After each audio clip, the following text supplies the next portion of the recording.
warmly welcome everyone and invite everyone to go to the Philippines. If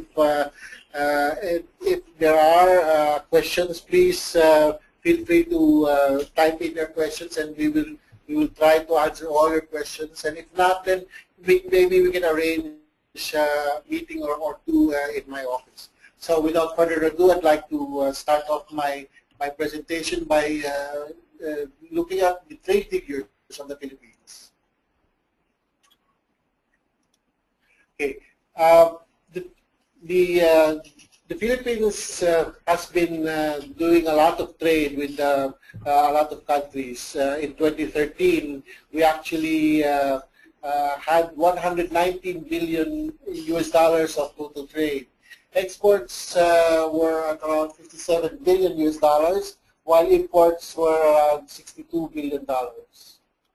Of this, we have succeeded actually in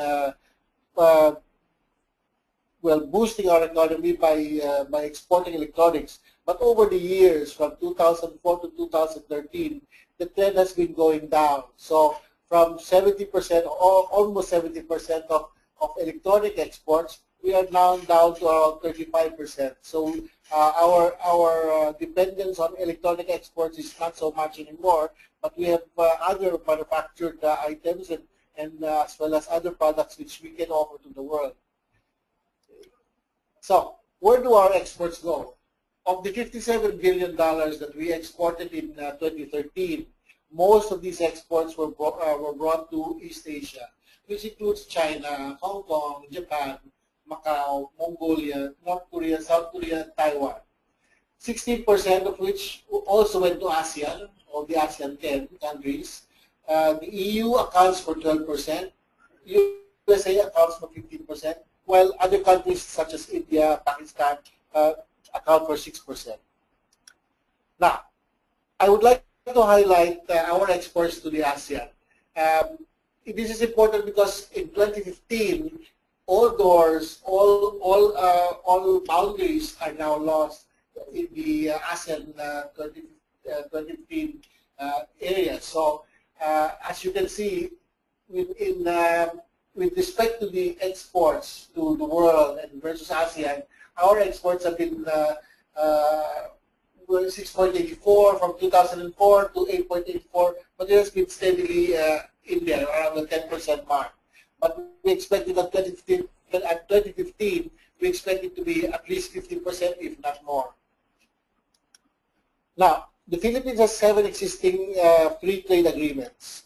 One is the ASEAN Free Trade Agreement, the ASEAN-China Free Trade Agreement, the ASEAN-Korea Free Trade Agreement, ASEAN-Australia-New Zealand Free Trade Agreement, the ASEAN-Japan Comprehensive Economic Partnership Agreement, the Philippines-Japan Economic Partnership Agreement, and the ASEAN-India Free Trade Area. That is very important. However, just to say a little note on the ASEAN Free Trade Area, as of now, around 90% of all tariffs have been lowered to zero. Only 10% remain, and we expect that in 2018, everything will be at 0%. Now, there are 9 key export sectors for the Philippines, and number 1 of these is the IT BPM sector. We have also at the number 2 slot, as I said before, the electronics. Coming up at number 3 are the agribusiness, the food and other resource-based products, minerals. We are number 3 in the world in shipbuilding, but in our export it's number 5. Motor vehicle parts, we're very strong in motor vehicle parts, including motorcycles. Garments and textiles, we do have an industry on that. Home styles, we're very strong also in home styles, particularly in design of furniture, decors, and gift areas. For wearable fashions and accessories, these are also very strong, that we give priority to it. Now, trade performance between India and the Philippines. In 2009, this was only at 702.50 million, but in 2013, it is now at 930.07. At its peak, it was 1,053.99 million. Okay. Again, balance of trade is, of course, towards India. We import more from India than we export. Now, India is the Philippines' 20th trading partner in 2013. It's our 19th export market. We exported around 298.36 million US dollars. It is our 19th import supplier. We imported 712.37 million US dollars. Now, as I said, the balance of trade is in favor of India to the tune of 382.46 million. Our top exports to India, as I said, motor vehicles and motor vehicle parts are number one. Gearboxes, other digital monolithic integrated circuits, the telephone sets, goods of subheading 8479.10/20, and other electrically operated machines, meaning components, electrical parts and components, storages. As you can see, these are mostly high-tech products, high-tech components. Okay, we even import rubber, export rubber to India. These are for motor cars, including station wagons and racing cars. Now, what are our top imports from India? Number one in our list is the meat of bovine animals, which are boneless. These are the Carabao meat, which is in turn used by our industry for corned beef. Now, we also, as we export components, we also import components from your side. Number three on our list are medicaments. Actually, medicaments, they come and go. I think this will comprise around 7 to 8% of our imports from India. We also import a lot of combined, of course, no? Because there are vaccines in there. There are vaccines, there are medicaments, and in the number 10 actually is another medicaments. Okay. So that concludes our section on trade.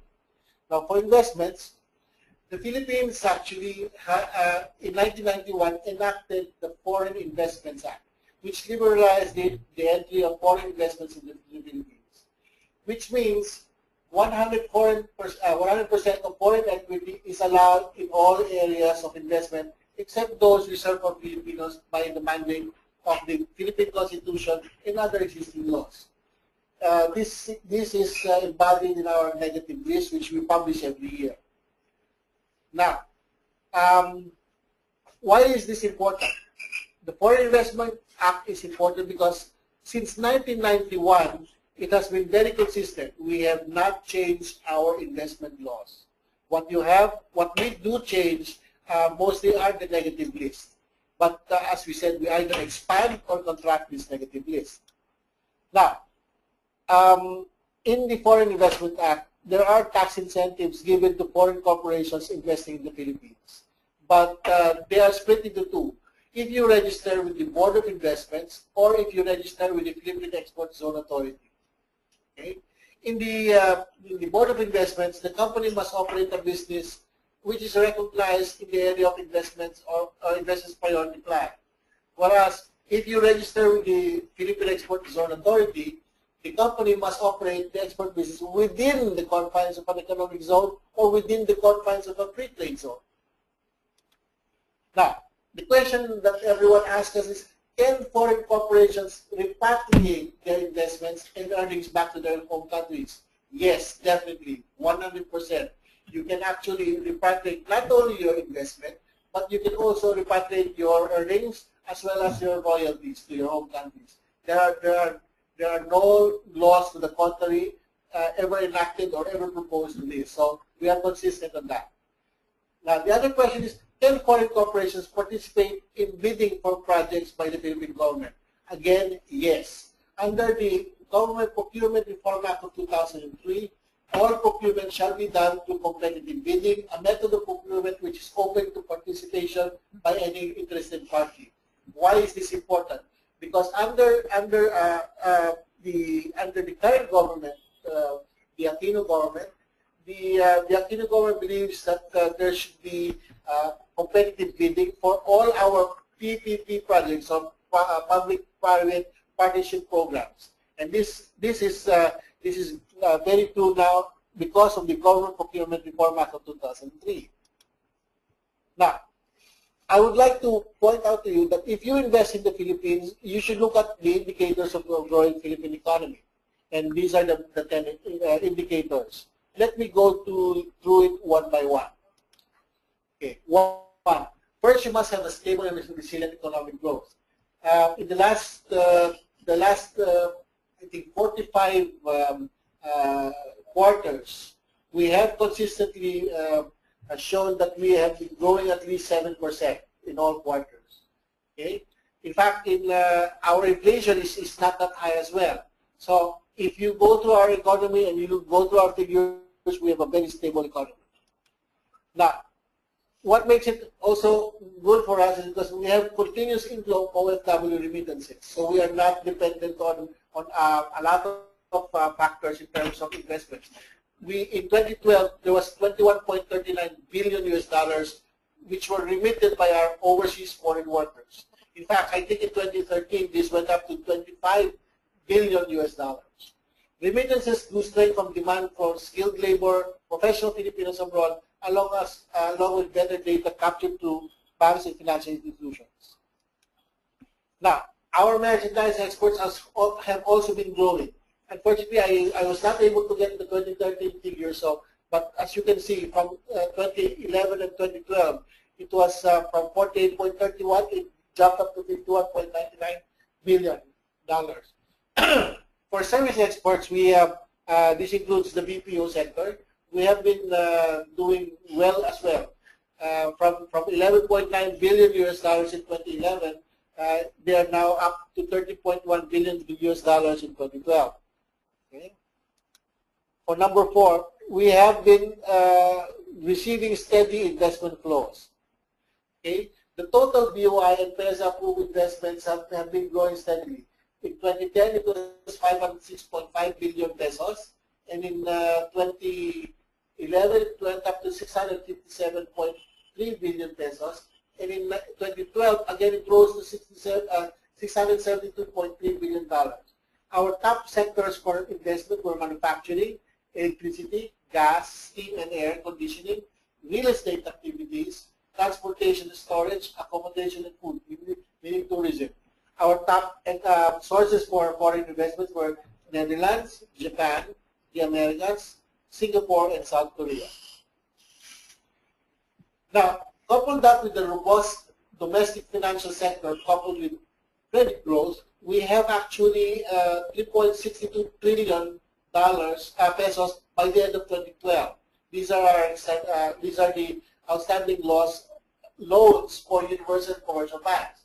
But also at the end of 2012, the non-performing loans ratio was only 1.87%. So you can see that the non-performing loans is very low. Okay? In fact, it improved from the end of 2011, which registered at 2.23%. The average bank lending rate in the Philippines as of December 2012 is 5.7%. Now, my government has been also doing headway towards efficient revenue collections. This is both in corporate taxation and also in individual taxation, as well as customs collection. Okay? Revenue performance from 2012 was 12.9% higher compared to the same period in 2011. This amounted to about 242 billion pesos. Okay? We are still considered actually in deficit spending, but we are getting there. The country is getting towards a more balanced budget in terms of both spending and collection. Now, we are now actually improved our global competitiveness ranking. From the World Economic Forum of 2013, we went up 10 points, from number 75 to 65 out of 144 countries. In the Economic Freedom of the World report in 2012, we went up 16 points. Out of 144 countries, we went from number 77 to 61. And in 2013, Index of Economic Freedom, out of 177 countries, we went up from 107 to 97.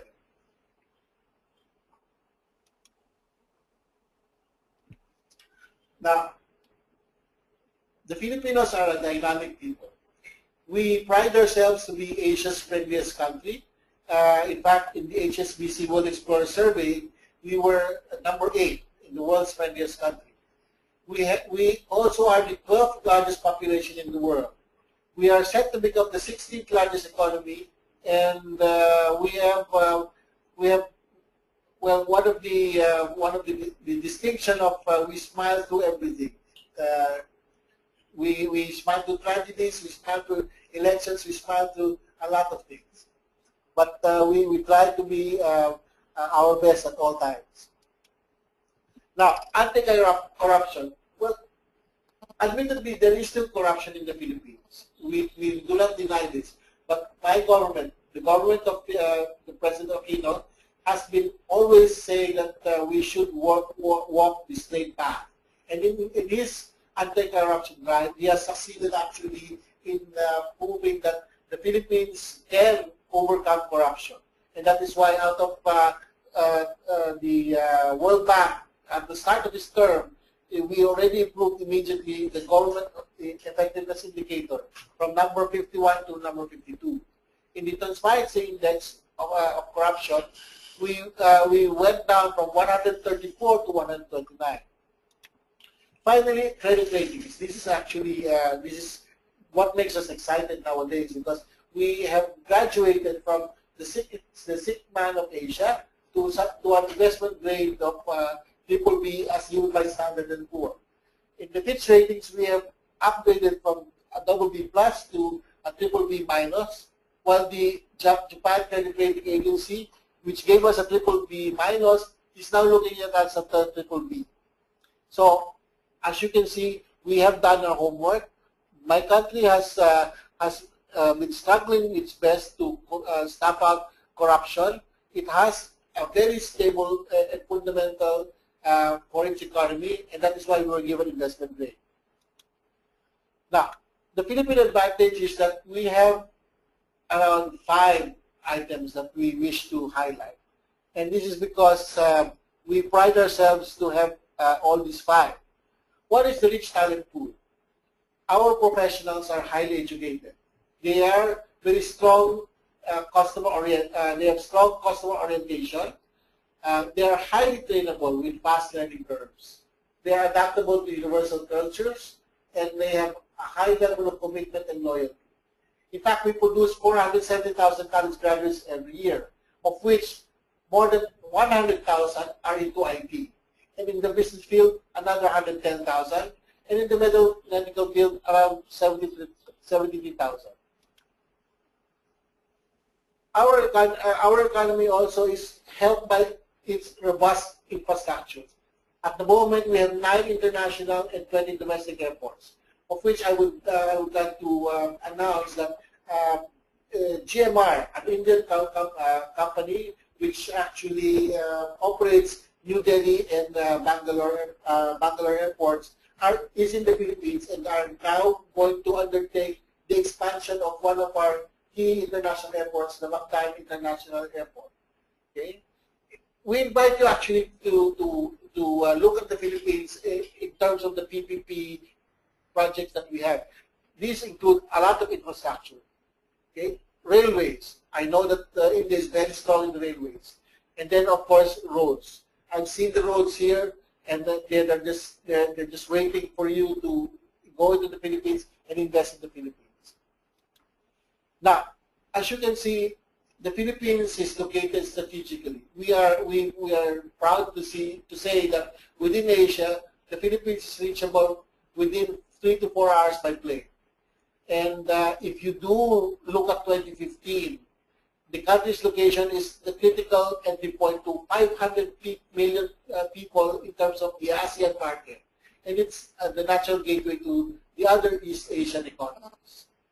Now, as you can see as well in the world map, it is also the gateway towards North America and South America, as well as Australia. Now, if you do go to the Philippines, if you do invest in the Philippines, and if you live in the Philippines, and you retire in the Philippines, I can assure you, first-class lifestyle. A lot of diplomats, a lot of businessmen after seeing the Philippines for the first time, fall in love with the Philippines, and they choose to stay after they finish their tour of duty, after they say, okay, enough of this business life, I want to retire, they go to the Philippines. Why? Because we do have one of the best lifestyle living conditions also in the world. We have accessible and affordable luxuries such as value for money housing, modern recreational facilities, first-rate educational institutions for your children, which adopt international standards, hospitals, business centers, etc. You name it, we have it. Okay. So, again, I would like to say that we would like to invite you to be part of the Philippines, and that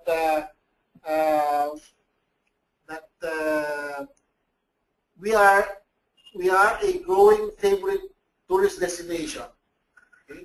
And that one of these days, please visit the Philippines, do business with our countrymen, and if you do have any questions, please. We are here in New Delhi. We are here at the Philippine Embassy. The CII knows where we are and our contact details. One last thing. I'd like to just forward one more slide. So how do we go to slide 10? No. Please bear with me. Okay. Please, we would like to invite you to go to this Facebook page if you do have a Facebook account, because what we do is we post all our these developments in the Philippines, the good news, the bad news. You'll get it all there. So please do like us in Facebook. Our address is PTIC New Delhi, and you can also put messages there, and we will try to answer it the best as we can. Thank you very much. Now, do you want to add to that? Can you put my presentation?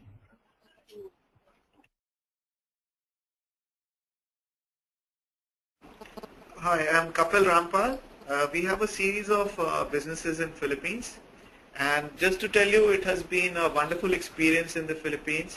The country is extremely friendly, and if you deal with government there, you will find that they are a lot better than any government official that you may have encountered anywhere in the world. For example, if you go to Philippines Economic Zone Authority, they get up when you come, even if it's lunchtime, they do anything to help you. And the corruption index that you see is the perception index. The reality is different. We have been in Philippines for over 5 years, and we have not encountered a single incident of corruption in the country. And you will find that in Philippines, a lot of things are procedure driven, but the timelines which are set in the procedure are the maximum. So let's say if they say for foreign investment, it may take you 4 weeks to get permission. You get the permission in 3 days, 4 days. So, you know, it's a lot different. It's refreshingly different when you go to the Philippines and do business there. And just to tell you, in BPO sector, India and the Philippines export stats say different things, but the actual work is done by the Indian companies. All the top 20 BPOs in India are there in Philippines, and last year the turnover of exports was over $15 billion US. So you're welcome to look at the Philippines, and a lot of Indian community is there. They have been doing very well in Philippines, and they can vouch for it that Philippines is a great destination.